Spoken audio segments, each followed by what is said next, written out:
Have you ever proudly brought home this vibrant, snapping little Venus flytrap, only to watch an absolute horror as it turned completely black and just shriveled up right around November? Look, if you tossed it in the trash thinking you killed it, you were definitely not alone. But I've got some fantastic news for you. There is a fascinating, science-backed reason for this, and honestly, your plant probably wasn't dead at all. It's the ultimate botanical mystery, isn't it? It trips up so many new plant parents. Is your flytrap actually starving? Or is it just sleeping? Well, today, we're going to journey from falling for those common plant myths to absolutely mastering carnivorous plant care. We're going to decode exactly what this incredible plant really needs to thrive. Welcome to This Explainer.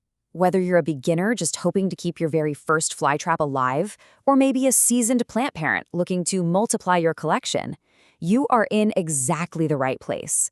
We're about to break down the actual science of the Dionaea muscipula, the Venus flytrap. Okay, let's dive into this. Here is our roadmap. First, the misunderstood bog plant. Second, 3 rules of survival. Third, feeding and trap care. Fourth, the crucial winter sleep. And finally, multiplying your flytraps. All right, section 1, the misunderstood bog plant. To really understand this guy, we've got to start by shattering a pretty common illusion. Think about your normal houseplants for a second. They love rich potting soil, regular tap water, tropical temperatures, right? Well, Venus flytraps are completely different. In the wild, they are actually native to a tiny 70-mile radius around Wilmington, North Carolina. Seriously, they live in wet, sandy, nutrient-poor bogs. They're temperate perennials, meaning they experience actual winters with real frost. So to keep them alive, you basically have to practice what I call ungardening. Because they're bog plants, people make some fatal environmental mistakes.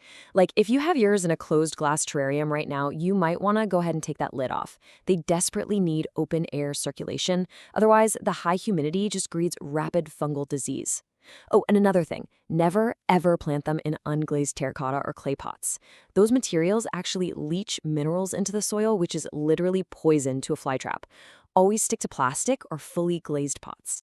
And that brilliantly illustrates exactly why we need Section 2. 3 rules of survival. Think of this as your rigid survival cheat sheet to mimic that Carolina bog. First up, light. They need full, direct outdoor sun. If you keep them indoors, you absolutely must use powerful grow lights, like a Mars Hydro TS Series LED, just to make sure they get enough light density. Number 2, water. This one is critical, folks. Use only distilled water or rainwater. Regular tap water will literally kill them. You'll want to use the tray method, which basically means letting the pot sit in a shallow tray filled with about 25 millimeters of pure water at all times. And third, soil. Stick to a mix of peat moss, perlite, or sphagnum moss. You want absolutely 0 nutrients in there, and whatever you do, please no fertilizer. Okay, let's move on to section 3, feeding and trap care. This is the most exciting, but frankly, the most dangerous part of owning a flytrap. Because they live in that 0 nutrient soil, they actually evolved to catch their own fertilizer, insects. Outdoors, they have no problem catching spiders, ants, and flies all on their own. Now, if you're keeping them strictly indoors, you can toss them a live bug every few weeks. But listen to me on this one. Never feed them human food. No ground beef, no little meatballs, none of that. The fats will absolutely just rot the trap. So the crucial point here is that these plants operate on a super strict energy economy. Excessive handling causes starvation. Each trap has a limited lifespan. It can only snap shut and reopen maybe 4 to 6 times before that leaf totally dies.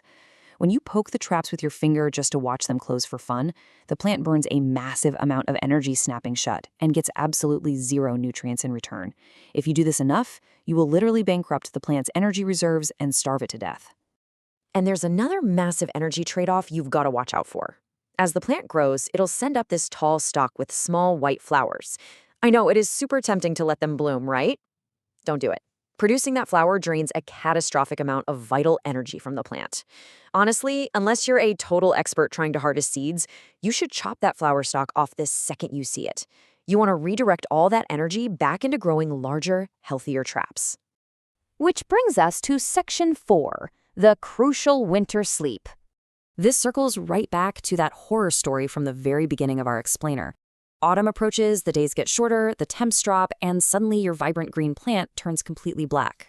But seriously, don't panic. This is just a completely natural survival mechanism. The flytrap is basically just retreating underground. See that fleshy, white bulb-like structure on there? That's the rhizome. It acts like a safe to store all the plant's starches and energy. The top leaves die back simply so the plant can rest up and rebuild its strength for an explosive burst of growth next spring. To survive long-term, they absolutely require this rest period. It's called dormancy for a solid 3 to 5 months. They need minimum temperatures between 35 and 50 degrees Fahrenheit. And get this, they can even withstand mild winter frosts, right down to about -7 degrees Celsius. During this dormancy, just keep the soil slightly moist, but definitely not soaking wet.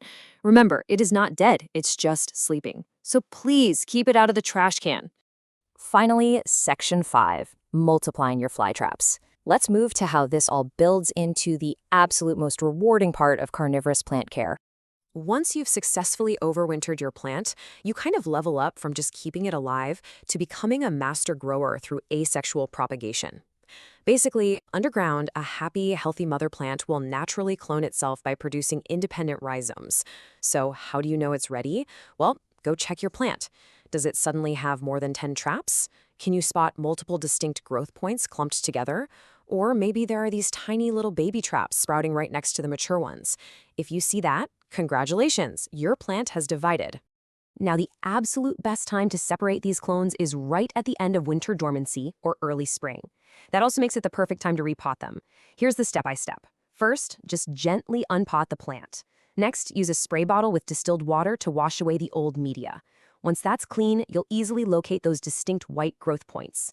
Finally, just very gently pull the rhizomes apart, kind of like a puzzle, and carefully detangle those long roots.